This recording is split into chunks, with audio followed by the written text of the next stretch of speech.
আজকে 88% পোলিং হয়েছে ফলতাতে।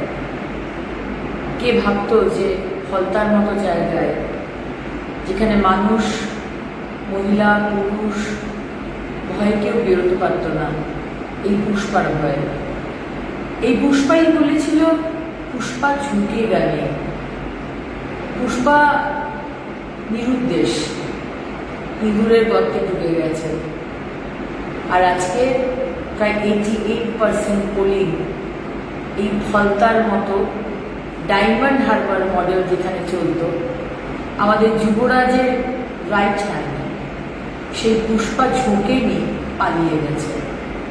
এটাই হচ্ছে নতুন পশ্চিমবঙ্গ, এটাই হচ্ছে আমাদের সোনার বাংলা, যেখানে মাথা উঁচু করে ফলতার মানুষ, স্পেশালি আমার মা বোনেরা, তারা দেখিয়ে দিয়েছে গণতান্ত্রিক অধিকার ছিনিয়ে নেওয়া যাবে না। আমি সেলুট জানাই তাদের।